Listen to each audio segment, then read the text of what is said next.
बच्चों, आज से आपका 10th क्लास का मैथ्स का बैच स्टार्ट कर दिया है। 10th क्लास का जो चैप्टर 1 है उसका नाम है रियल नंबर्स। रियल नंबर्स को समझने के लिए हम इससे पहले कुछ नंबर्स को लेते हैं जो हम बचपन से पढ़ते हुए आए हैं, उन्हें भी समझ लेते हैं जिससे वीक बच्चों को दिक्कत ना हो। तो सबसे पहले हम स्टार्ट करते हैं डिजिट्स से। डिजिट्स बच्चों इंडियन नंबर सिस्टम में 10 होते हैं। तो 0 1 2 3 4 5 6 7 8 9 ये सभी डिजिट्स हैं बच्चों इंडियन नंबर सिस्टम में। इसके बाद बात करते हैं नेचुरल नंबर्स की। तो नेचुरल नंबर्स क्या होते हैं बच्चों? Countings are called natural numbers. जो काउंटिंग होती हैं वही नेचुरल नंबर्स होते हैं। आप देख भी रहे हैं कैपिटल एन इक्वल लिखा है। कैपिटल एन क्या है? इनका रिप्रेजेंटेशन का एक सिंबल है। तो हम बोलते हैं एन डिनोट करते हैं मतलब नेचुरल नंबर्स को एन से। तो N equal to 1 2 3 4 to infinite. Natural numbers के बाद आते हैं बच्चों होल नंबर्स। तो होल नंबर्स क्या होते हैं? होल नंबर्स क्या होते हैं? When we write natural numbers with zero. आपने देखा होगा इसमें दिख रहा है आपको नेचुरल नंबर्स है, उनके साथ में आगे क्या लिखा है? जीरो। तो बन जाते हैं क्या? Whole numbers. डब्ल्यू क्या लिखा है? क्योंकि डब्ल्यू से इसको रिप्रेजेंट करते हैं। आगे देखें बच्चों इंटीजर्स।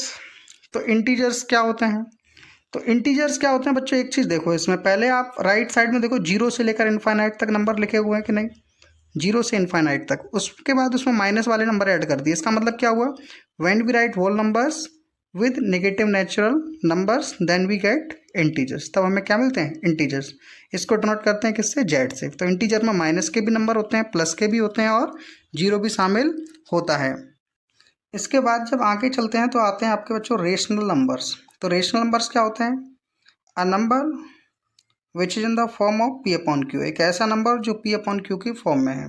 इसमें पी और क्यू के बारे में भी कंडीशन है कि पी क्या है, क्यू क्या है। तो ये सभी चीज़ें आप 9th क्लास की वीडियो में देखें। मैं 9th क्लास की वीडियो में डाल दिया, अभी आप नॉर्मली समझें। तो रेशनल नंबर्स को आर से डिनोट करते हैं। पी अपॉन क्यू की फॉर्म में है, देखो सभी नंबर 1/2 पी अपॉन क्यू की फॉर्म में है। जीरो भी है क्योंकि जीरो को आप 0/1 लिख सकते हो। -1/2 2/3 4 4/5 ये सभी आपके रेशनल नंबर्स हैं। आगे चलते हैं बच्चों।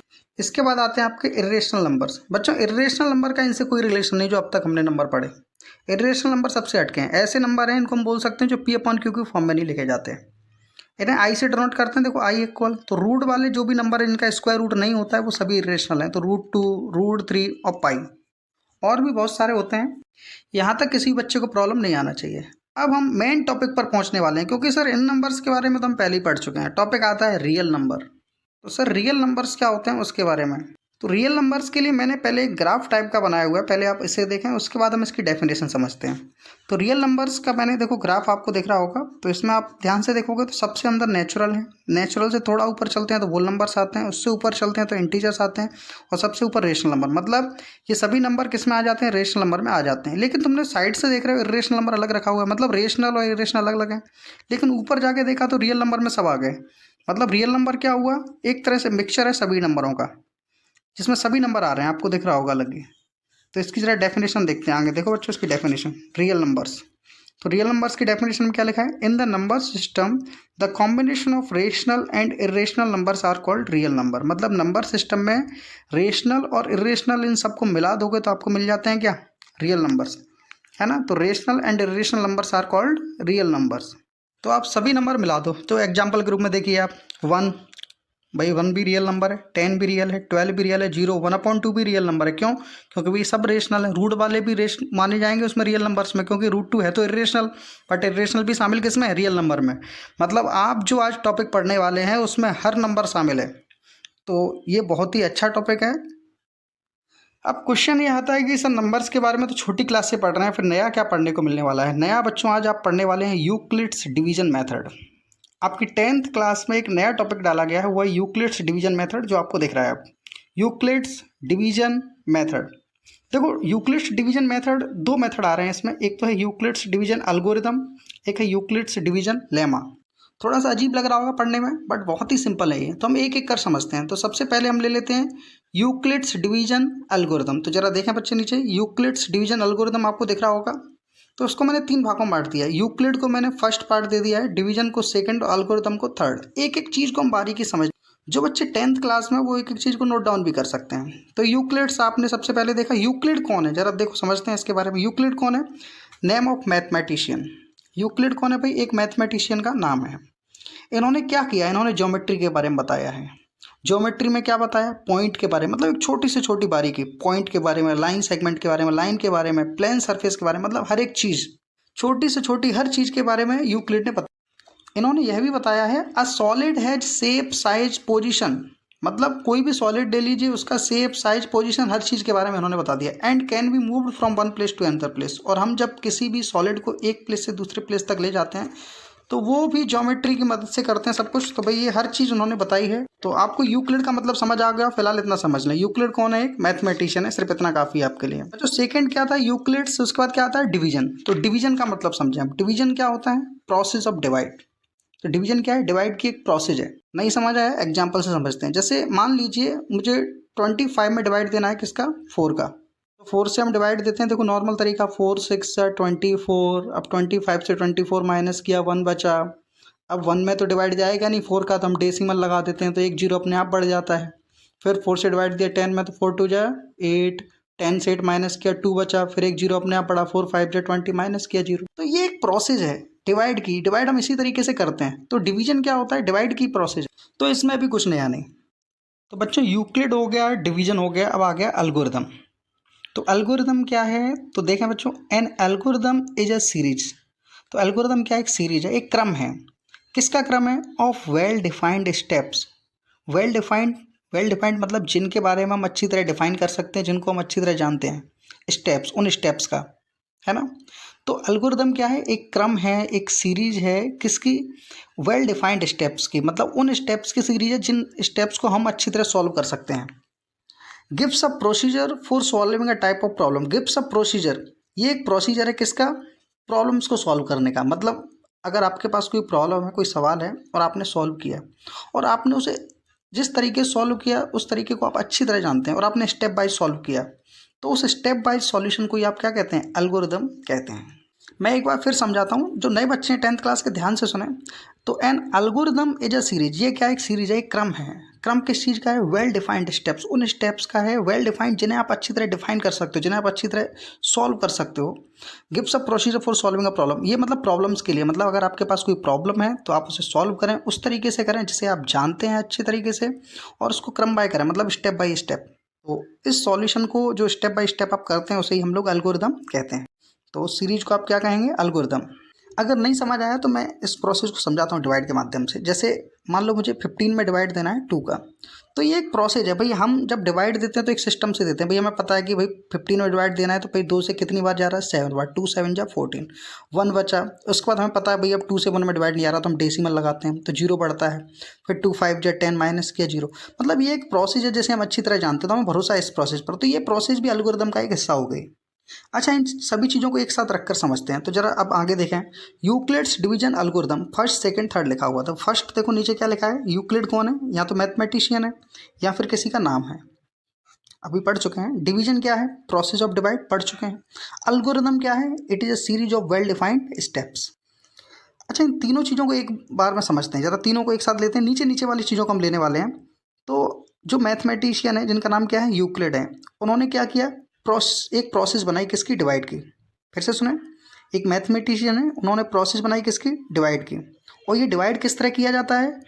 Series of well defined steps, ये उन स्टेप्स के माध्यम से किया जाता है जिन्हें हम अच्छी तरह से जानते हैं। फिर से सुने, तो जो मैथमेटिक्स यूक्लिड है उन्होंने एक प्रोसेस दी डिवाइड की, और उस डिवाइड को हम स्टेप्स के माध्यम से करते हैं, वो भी ऐसे स्टेप्स के माध्यम से जिन्हें हम अच्छी तरह जानते हैं। तो आपको यूक्लिड डिवीजन एल्गोरिथम समझ में आ गया कि यूक्लिड डिवीजन एल्गोरिथम में हम क्या करने वाले हैं? मेन चीज़ें डिवाइड करने वाले हैं, क्योंकि बीच में डिवीजन है, मतलब क्या करने वाले हैं? डिवाइड। और इस डिवाइड में सहायता लेंगे किसकी? एल्गोरिथम की। अब मेन क्वेश्चन ये आता है कि भाई डिवाइड तो हम छोटी क्लासेस से कर रहे हैं, भाई उस तरीके में क्या कमी थी कि हम नया तरीका ले आए? देखो, इस डिवाइड का यूज किसी अलग जगह पर होने वाला है। वो कहाँ होने वाला है जरा देखें। वी कैन फाइंड, भाई इस तरीके से हम क्या कर सकते हैं? Then we can find the HCF of 2 number. भाई इस तरीके से हम 2 नंबरों का HCF फाइंड कर सकते हैं with the help of Euclid division algorithm. मतलब अभी आप जो मेथड पढ़ रहे थे यूक्लिड डिवीजन एल्गोरिथम, इसकी सहायता से आप क्या फाइंड करेंगे? 2 नंबरों का HCF। क्वेश्चन आता है इस मेथड से कैसे HCF फाइंड कर सकते हैं। तो जरा इसका बच्चों एग्जाम्पल से समझते हैं। कि HCF कैसे फाइंड करना है। हमें फाइंड करना है HCF 10 और 34 का। जैसे एग्जांपल नंबर 1 में आपको दिख रहा है 10 और 34। इसमें पहले ये देखा जाता है कि कौन सा नंबर छोटा है, तो 10 छोटा है, जो छोटा नंबर है उससे बड़े में डिवाइड देना है। 34 कैसा है, बड़ा। तो मैं देखो यहाँ पर देखो ध्यान से 10 से डिवाइड दे रहे हैं हम किसमें, 34 में। तो 10 से 34 में 10 3 जा 30, 34 से 30 माइनस किया, क्या बचा 4। अब इससे पहले हम जब डिवाइड देते थे, बच्चों ध्यान से सुनना है, इससे पहले हम जब भी डिवाइड देते तो हम क्या करते थे, आगे डेसिमल लगाते थे, प्रोसेस बढ़ाते थे। लेकिन यहाँ ऐसा नहीं होगा, हमें HCF फाइंड करना है। तो यहाँ क्या करते हैं वो सुने, जो रिमाइंडर बचता है आपका, जैसे यहाँ रिमाइंडर क्या बचा 4, तो जो रिमाइंडर बचा है उसका इससे पहले वाले डिवाइजर में भाग देना है। तो पहले डिवाइजर क्या था, 10 था। देखो ध्यान से, सबसे पहले हम किससे डिवाइड दे रहे हैं, 10 से। तो भाई ये जो 4 है ना, जो रिमाइंडर है, इस 4 का आप डिवाइड देंगे किसमें, उस 10 में, डिवाइजर में। तो 10 में डिवाइड देंगे। भाई हम एक और एग्जांपल ले लेंगे, पहले इससे समझें। तो 4 2 जा 8, अब कितना बचा आपका 2। अब लास्ट में रिमाइंडर 2 बचा। अब इससे पहले वाला डिवाइजर क्या है, देखो ध्यान से 4। तो भाई अब 2 का डिवाइड किस में देंगे, 4 में दे रहे हैं। तो 2 2 जा 4, क्या बचा आपका 0। तो लास्ट डिवाइजर देखो, सबसे लास्ट में आपने किससे डिवाइड दिया, 2 से दिया है। तो लास्ट डिवाइजर क्या है आपका 2 है, इसलिए HCF भी क्या होगा आपका 2। मतलब जो सबसे लास्ट डिवाइजर होता है वही उसका HCF होता है। अब क्वेश्चन आता है सर इतना ही सॉल्व करेंगे, जब तक रिमाइंडर 0 नहीं आता तब तक सॉल्व करेंगे। हमारा रिमाइंडर 0 आ गया, इसलिए हमारा सॉल्यूशन हो गया। जिसकी समझ में नहीं आया उसके लिए हम एक और एग्जाम्पल लेके आए हैं। बच्चों अब दूसरा एग्जाम्पल लेते हैं। तो दूसरा एग्जाम्पल हमने लिया 12, 13। इन दोनों नंबरों का हमें HCF फाइंड करना है। तो भाई फिर से छोटे नंबर का बड़े में भाग देंगे। तो इसलिए 12 का डिवाइड दे रहे हैं किसमें, 30 में। तो भाई 12 का डिवाइड अगर 30 में देंगे कितनी बार जाएगा, 12 2 जा 24, 30 से 24 माइनस करो, क्या बचा 6। तो जो रिमाइंडर बचता है उसका डिवाइड देंगे किसमें, इससे पहले वाले डिवाइजर में। तो डिवाइजर क्या था 12, तो 6 का डिवाइड दिया किसमें 12 में। 6 2 जा 12, डिवाइड कंप्लीट हो गया। लास्ट में रिमाइंडर क्या बचा 0। तो जैसे ही रिमाइंडर 0 आता है हमारे स्टेप्स खत्म हो जाते हैं। तो लास्ट में रिमाइंडर 0 बचा, मतलब आपका जो सॉल्यूशन था, जो प्रोसेस थी वो खत्म हो गई। तो लास्ट डिवाइजर देखें क्या है 6, क्योंकि सबसे लास्ट में आपने किससे डिवाइड दिया 6 से। लास्ट डिवाइजर 6 है, इसलिए HCF भी आपका क्या होगा 6 होगा। तो मुझे लगता है आपको HCF फाइंड करना आ गया। नहीं आया तो हम एक्सरसाइज में इसको अच्छी तरह समझेंगे। अच्छा बच्चों, आप सभी एक चीज़ के बारे में भली भांति जानते होंगे, जैसे अबाउट डिवाइडेंट। शायद आप सभी जानते हो डिवाइडेंट के बारे में, डिवाइजर के बारे में, क्वोशिएंट के बारे में, रिमाइंडर। तो बच्चे कहेंगे छोटी छोटी चीज़ें इनके बारे में तो हम जानते हैं, फिर भी एक बार मैं समझा देता हूँ। फर्स्ट आपको दिख रहा है डिवाइडेंट। डिवाइडेंट क्या होता है, वो बड़ा नंबर जिसमें भाग दिया जाता है, तो वो उससे बीच में लिखते हैं, तो ये डिवाइडेंट हो गया। सेकंड डिवाइजर समझते हैं। डिवाइजर क्या होता है, जिससे डिवाइड देते हैं, तो भाई इसको साइड से लिखा गया। तो डिवाइजर ये हो गया जिससे हम भाग दे रहे हैं। इसके बाद आता है आपका क्वोशिएंट। तो क्वोशिएंट क्या होता है, जितनी बार भाग जाता है भाई, है ना। तो जितनी बार भाग जाता है उसे यहाँ लिखते हैं, तो ये हो गया आपका क्या क्वोशिएंट। और रिमाइंडर क्या होता है, जो नीचे बचता है, तो भाई ये देखो रिमाइंडर, जिसे हम कहाँ बचता है सबसे लास्ट में, ये 4th स्टेप हो गया आपका। तो इन चारों माध्यम से आपको समझ आ गया होगा डिवाइडेंट, डिवाइजर, क्वोशिएंट और रिमाइंडर के बारे में। बच्चों चीज़ों को साथ साथ नोट भी करते रहें, जो इंपॉर्टेंट चीज़ें हैं। अब यूक्लिड डिवीजन एल्गोरिदम के मेन फॉर्म को समझना है, तो उसके लिए हम क्या करेंगे, let A and B are 2 integers. हमने 2 इंटीजर्स मान लिए A और B। अब इंटीजर्स तो मान लिए, ये एक तरह से नंबर है, मुझे इनका HCF फाइंड करना है। तो मैं क्या पैटर्न यूज करने वाला हूँ, तो हम सब जानते हैं कि अगर हमें 2 नंबरों का HCF फाइंड करना है तो एक छोटा होना चाहिए एक बड़ा। तो मैंने क्या किया, A को बड़ा मान लिया। देखो A के नीचे क्या लिखा है, लार्जर नंबर। और B को कैसा मान लिया, स्मॉलर, छोटा। तो B के नीचे क्या लिख दिया, स्मॉलर नंबर। अब ये तो पक्का हो गया भाई, जो छोटा होता है उससे बड़े में क्या देते हैं, डिवाइड देते हैं। तो छोटे नंबर को क्या बोलते हैं हम लोग, डिवाइजर बोलेंगे। जिससे डिवाइड देते हैं उसको क्या कहते हैं, डिवाइजर। तो उसके नीचे देखो डिवाइजर लिखा है। और जिसमें डिवाइड देते हैं उसको क्या कहते हैं, डिवाइडेंट। तो लार्जर नंबर के नीचे हमने क्या लिख दिया, डिवाइडेंट। अब जरा आगे समझें। अब सामने आपको देख रहा होगा कि डिवाइडेंट के प्लेस पर हमने A लिख दिया। डिवाइडेंट के प्लेस पे A क्यों लिखा, क्योंकि A हमारा बड़ा नंबर था, और बड़े नंबर को क्या बोलते हैं, डिवाइडेंट। तो डिवाइडेंट के प्लेस पे A आ गया। डिवाइजर के प्लेस पे क्या आ गया, B आ गया, क्योंकि B से डिवाइड दे रहे हैं, छोटा नंबर था। Q कैसे आया, क्वोशिएंट को मैंने मान लिया कि हम Q से डिनोट कर सकते हैं, तो क्वोशिएंट के प्लेस पे क्या आ गया, स्मॉल q आ गया। रिमाइंडर के प्लेस पे क्या लिख दिया हमने, R लिख दिया, है ना। तो यहाँ से किस कंडीशन पर पहुंचे, तो जरा देखें। वी नो दैट, हम सभी जानते हैं dividend is equals to divisor into quotient plus remainder. ये फॉर्मूला हम सभी पहले से जानते हैं। तो डिवाइडेंट के प्लेस पे क्या लिख दिया हमने, देखो A, क्योंकि डिवाइडेंट क्या था, A था, तो डिवाइडेंट A। डिवाइजर क्या था, B। क्वोशिएंट क्या था, Q, प्लस रिमाइंडर क्या था, R। तो आ गया आपका A equal to B into Q plus R। Multiply लगाओ ना लगाओ कोई फर्क नहीं पड़ता यहाँ पर। तो A equal to B Q plus R भी इसको लिख सकते हैं। तो ये आपका एक फॉर्म आ चुका है। ये भी दिखने में बेसिक में ऐसा लग रहा है, जो सवाल करोगे बिल्कुल सिंपल लगेंगी ये चीज़ें। इसके बाद हम लेमा को समझेंगे, लेकिन लेमा को अभी हम आज नहीं, पार्ट 2 में समझेंगे। बच्चों आपको आज का वीडियो कैसा लगा हमें कमेंट करके ज़रूर बताएं, और अगर आपको लगता है कि किसी टॉपिक में भी प्रॉब्लम है इसमें तो वो भी कमेंट करके हमें ज़रूर बताएं। धन्यवाद।